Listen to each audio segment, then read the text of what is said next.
Bonjour à tous, alors aujourd'hui on va poursuivre avec une 16e preuve de l'existence de Dieu et je vais parler de quelques guérisons miraculeuses qu'on a pu vivre à Madagascar.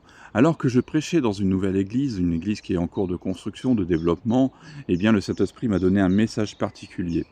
Et à la fin, donc, j'ai terminé en priant pour les malades, conformément à la parole qui me dit que la parole doit être prêchée et accompagnée par des signes, des miracles et des prodiges. Et donc, j'ai pris autorité sur la maladie en ordonnant, au nom de Jésus, j'ordonne à toutes les maladies de quitter les corps maintenant. Alors, parmi les gens de l'église, il y avait plusieurs jeunes de l'orphelinat qui nous ont accompagnés. Et l'une des filles, qui se nomme Félana, avait un problème, une maladie au niveau des articulations, et toutes les 2 semaines, eh bien, elle devait recevoir une piqûre pour atténuer ses douleurs. Et ce dimanche-là, eh bien, elle a saisi la parole, elle se l'est appropriée, et quelques jours plus tard, eh bien, elle nous annonce qu'elle est guérie. Alors, plus de douleur, et aujourd'hui, un petit peu plus d'un mois après, eh bien, toujours pas de douleur, donc Dieu l'a totalement guérie. Eh oui, gloire à Dieu. Je pourrais aussi mentionner Fanny Rie aussi, qui avait une grosseur sous la langue, et elle avait très mal.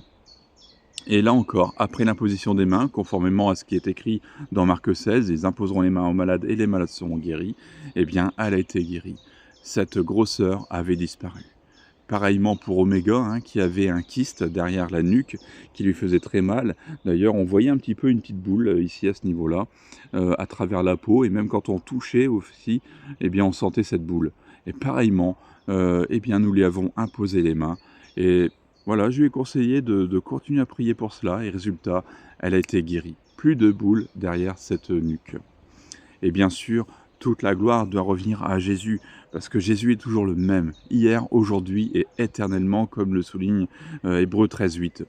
Et d'ailleurs, tout ça, c'est gloire à Dieu, parce que moi, il y a des moments où il y a eu des guérisons, euh, et où je n'ai rien fait, je n'ai même pas été l'instrument, c'est le Saint-Esprit qui agit. Et par exemple, je peux parler de Dimby, qui avait un problème au bras. Et lors de la dernière nuit de prière, eh bien, nous avons vécu de merveilleux moments dans la présence du Saint-Esprit. Le Saint-Esprit qui baptise encore une preuve d'ailleurs.